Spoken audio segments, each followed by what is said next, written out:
Good afternoon, all. This is the week 8, our last presentation from Team 2, and we'll be talking today about the autonomous heavy-duty vehicle, our disruptive innovation with Robin, Joseph, and Camille. Thank you. What we are here proposing is an innovation that will change the way we mine for salt and coal with essentially a radio-controlled mining vehicle. Our eyes and minds will be one with the machine, however our bodies will be far away from the dangers of mining and the safety of being in front of a computer or a radio control station.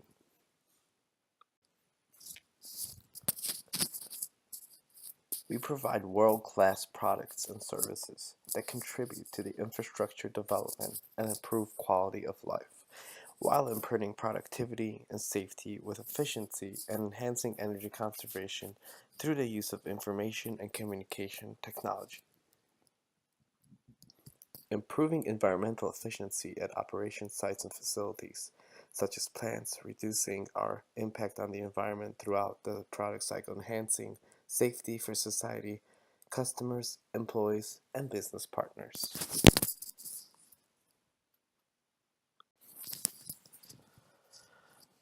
Efficiency and productivity and safety. Machinery where there is not a human life involved in doing the digging, a machine equipped with sensors will be a lot more efficient. With a human being operating the machine, it has a time limit it can be in the mines, with having a radio controlled much longer time frames for productivity. This innovation will disrupt the entire human-machine aspect, making safety the name of the game, along with improved efficiency and productivity.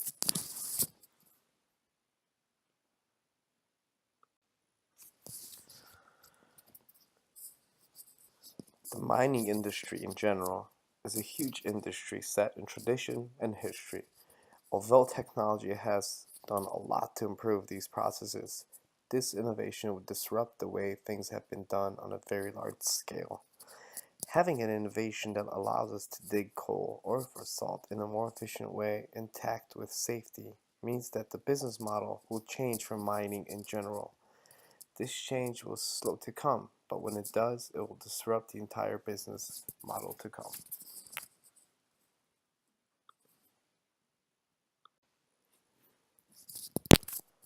Komatsu would of course benefit the most out of this, because our innovation would change the business landscape. Our engineers would be recognized, and other engineers would be anxious to get their hands on this new innovative technology.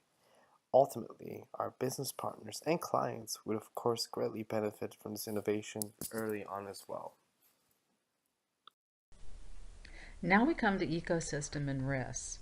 The participants in our ecosystem are many, the main ones being our technology partner, the company that's going to develop our software slash drone type program to implant into one of the Komatsu trucks, the Komatsu parent company, potentially having to build a new plant, upgrading a current plant. We're going to rely on them for the sales for suppliers, and those type of things involved in building a truck. Then we have our lenders. We're going to need capital to get a lot of this up and going. We have the coal mining business. They will be our prototype participants. Then we have initiative risk. Is this technology even feasible? Will Komatsu have the ability to put technology and the truck together? That's what remains to be seen. The next risk would be interdependence risk. How will the timing of the development of the technology in the truck work out? We had to go through that and think about that. Will the technology be along far enough when the truck is built and vice versa? Komatsu and the technology company will have to work closely together, understanding what each other is going through and keeping in close contact. We've decided that Komatsu will develop the new truck and the technology will be outsourced and then assembled by Komatsu. Again, we're back to that. They have to do their due diligence. They have to really work with each other and spend time together to ensure this will be a success. Integration risks. Will the two players be able to combine the technology and the truck together? Initially, Komatsu would be the only repair option, and so that's something that we plan on thinking down the road at right now. This is such a huge undertaking. To get one of these truck in place is going to be very expensive, so we'll have to make that decision as we go along. And then again, back on that note, there's technology risk as well.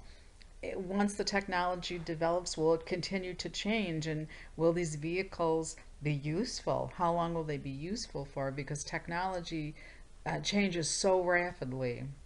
That's something we had to think about too. So we're going to see how, as we go along, as the technology is built and we get it into the truck, what kind of technology will be developing at that time, and then we'll make those choices as we go along. There's also a market risk. Is there a market for this project? For this product, we decided yes, there is. There's the coal mining industry as well as military use. Those are areas that are very dangerous for human lives to be in, and people are killed. This would really just be a godsend to have something like this in place for both of those industries. Discovery-driven planning. We created this reverse income statement using some metrics as well as some assumptions to get to the numbers required for the new business at maturity. So we started out with our EBIT, earnings before income and interest and taxes, being 10% of the parent company, which puts us at 154 million. Revenue and sales, we decided that should also be 10% of the parent company, so that led us to 1.6 billion. We wanted the return on sales to be the same as the parent company at 9.23%. We backed into the assets when we gave the assumption of wanting the return on assets to be at least 3% greater than that of our parents' current ROA, which put us at 9.275%. And then calculating that out, we were able to come up to assets at 1.6 billion. We believe this is possibly doable as long as our truck gets into market. This is a huge undertaking. It's very expensive. Each truck is very expensive. So we're looking forward to the future and hoping this will be a great disruptive innovation. For the planning phase of this innovation, we have definitely come up with a number of different milestones. The plan was created in total with 4 different milestones, and these are all going to be consisting of getting the correct permits for the vehicles in the salt mines, making sure that the technology worked with the GPS technology, making sure that we had the buy-in from Komatsu, and then just simply the execution point of this, that we're able to go ahead and fully execute the autonomous vehicle. The assumptions that we had mapped to each milestone, each one of the milestones that we had set up, we made sure that we have different levels to be able to hit before we were able to go ahead and execute. And as for personal risk and issues, due to the fact that these vehicles are autonomous, we really don't have that much personal risk. We did have a little bit of concern when we're looking to remove the human element from the vehicles. But otherwise, these vehicles are unbelievably safe, and they are, self-driving. So it's operated fully by GPS. All right, the team. We expect the market to really take us with open arms. With this autonomous vehicle, doing all the heavy lifting. We feel that the future is going to be here with Komatsu Innovation. Going forward, these vehicles will simply replace any of the humans, which will drastically reduce any type of injuries or possible deaths, and it will make it much easier to use going forward by all. The GPS and self-driving heavy-duty trucks are going to be a regular commonplace in salt mines, coal mines, doing heavy lifting. With the GPS, we would use satellites to make sure that the trucks are on course all of the time. And the need for this type of disruption will grow. I think once companies see how good of a job we're able to do and what our cost savings are, they will then really embrace us and want to go ahead and get involved with this autonomous program that we have going on with our vehicles. So, with the obstacles to adoption of taking on this new disruptive innovation, first and foremost is the future is going to be moving to a fleet of all autonomous heavy vehicles. Going forward, we'll be looking at reducing human error and human employees and moving it to autonomous. And then some of the obstacles that we have to be addressed are going to be the comfort level. How does everyone feel about this new and ongoing innovation? Understanding of and the ability to implement this. So how are we going to go ahead and take what we have learned and implement this heavy autonomous vehicle or vehicles, and then also understand that people might have resistance to learning the new technology. Granted, we'll take some of the human users that use the machines now and have them being able to guide the machines or set the software up to guide the machines and then use their knowledge of how the machines operate. So there will be a couple of different roadblocks that we'll have to go ahead and get forward, but we're looking to go ahead and really get those early adopters on, on board so we can get over that big chasm. The risk management plan tells you how you're going to handle a risk in your project. It documents how you'll assess the risk, who is responsible for doing it, and how often you'll do risk planning. Some risks are technical and others are external. It's important to come up with the guidelines to help you figure out how big a risk potential impact could be. Many projects classify impact on a scale from minimal to severe or from very low to very high. The risk management plan we're going to be using will give us a scale to help figure out the probability of the risk. Again, some risks are very likely, others aren't. Identifying the source of risks by category is another method for exploring potential risks on the project. Some of the examples of the category for potential risks include the following: technical, cost, schedule, weather, financial, environmental.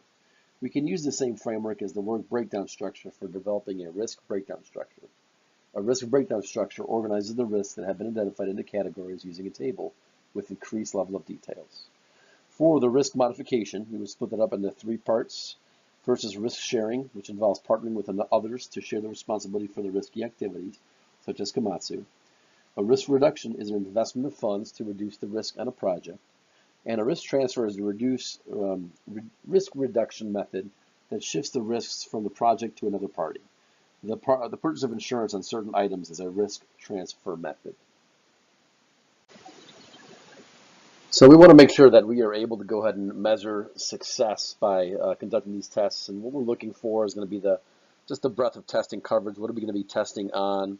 The test reusability, the value of the data reported by testing. So we're going to take a look at when we do these different types of tests in the field using GPS coordinates and how it's going to operate, what is the value of that? And then lastly, the quality of the software under the test. So we want to make sure that these big autonomous vehicles are able to go ahead and run using the software that we provide and the GPS units, and that we can make sure that we're able to recreate day-to-day activities so we can test it and make sure if anything is going to break or needs to be fixed, we can get that fixed right away. Our ethical concerns lie in the product warranties. The one way that the business assumes responsibility to the consumers for product quality and reliability is through warranties, which are obligations to purchasers that the seller assumes. There's a number of different types of warranties. What we have is going to be the product warranty, the express warranty. This is going to be where the claims that the seller explicitly states, for example, that will require no maintenance for some years, and the moral ethical concern of the business is whether a product lives up to its statement. Express warranties included assertions about the product's character, assurances of the product, durability, and other statements on the warranty card or in the advertising in the product. Implied warranties are going to include the claim, the sale that a product is fit for ordinary and intended use, and the law calls this the implied warranty of merchantability. It's not a promise that the product will perfect, rather it's a guarantee that it will be of passable quality or sustainable, suitable for the ordinary. So we're really looking at the warranties in this situation, and in the end we want to do what is right for the end user, the shareholder, and the company. Overall, we're very excited about this innovation plan that we have working with Komatsu. The first thing is that it's going to be a great big leap in safety. Being that all the vehicles that we're going to use are autonomous, there is no way, shape, or form that anyone will have a situation to be hurt or have any accidents because there would be no people there. we'll be able to run these machines 24/7. So we're no longer relying on anyone to do that. These machines are going to be able to never get tired, never get hungry, never need breaks, never need vacations, so 24/7. And then overall reduced operating expense. With these machines running by themselves, it will just simply lower costs overall. So yes, we are extremely excited about this new innovation plan with autonomous vehicles.